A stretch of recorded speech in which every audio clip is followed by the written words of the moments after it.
All right, let's talk about something we all think about this time of year, the New Year's reset. But instead of making another long list of goals that might not stick, we're going to explore a really simple but powerful way to create some genuine, meaningful change. Okay, let's dive in. We've all been there, right?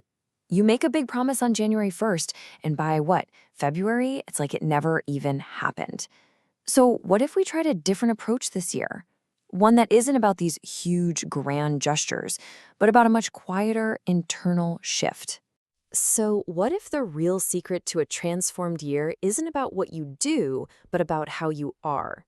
It all starts with three core ideas, three principles that can build a foundation for change that actually lasts.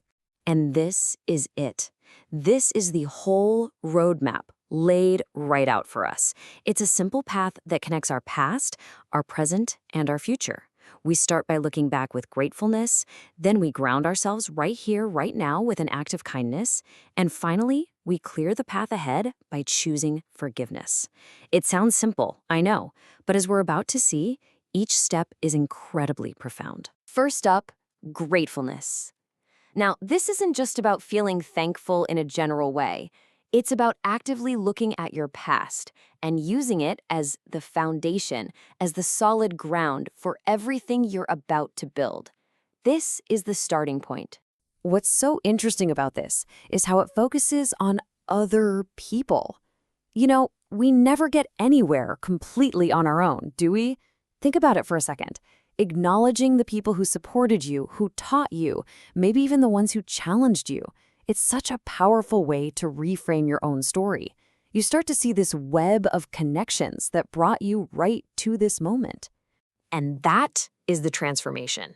When you look at your past through this lens of gratitude, it stops being a source of regret. Instead, it becomes a source of strength.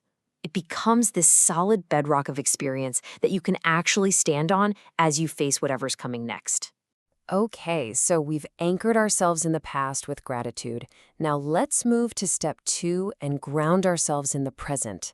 And the tool for that is kindness. This is all about taking immediate, positive action.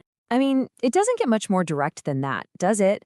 The idea here isn't asking for some massive commitment or a huge donation. It's just a simple call to do something small, something tangible, and something right now that has a positive impact on another person. It has this amazing way of pulling you out of your own head and right into the present moment. Just one. That's all it takes. Not some grand plan, just one kind word, one small favor, one genuine compliment. That single act creates a ripple effect. And it's not just for the other person, it's for you too. It anchors your own day in positivity and proves that you have the power to make a difference. Right here, right now.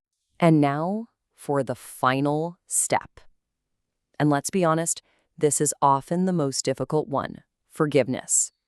If gratitude builds our foundation and kindness grounds our present, then forgiveness is what clears the path ahead. It's what allows us to move forward without being weighed down. This really boils it down to an internal choice we all have to make. Holding on to anger, it's like carrying a heavy weight on your back. And here's the key thing. You're the only one carrying it. Forgiveness isn't about saying what happened was okay. It's about making the choice to put that weight down so you can walk into your future feeling lighter, feeling free. Wow, this line is so blunt for a reason. You've probably heard that old saying, right? That holding on to anger is like drinking poison and expecting the other person to get sick. Forgiveness, then, is the antidote.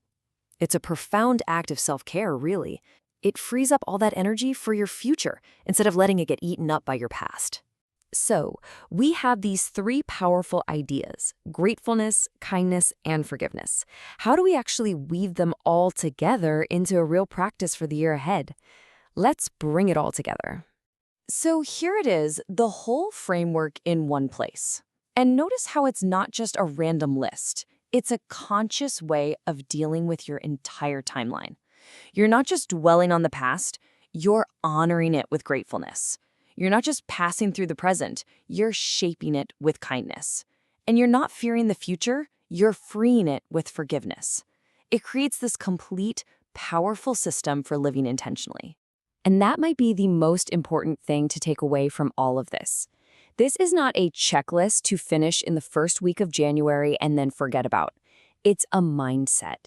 It's a continuous, daily practice of choosing how you relate to your past, how you act in your present, and how you want to step into your future. So we'll leave you with this thought. You don't have to master all three of these at once. The whole journey of gratefulness, kindness, and forgiveness, it all starts with just a single step. The only question left is, when will you take it? Thanks for joining us.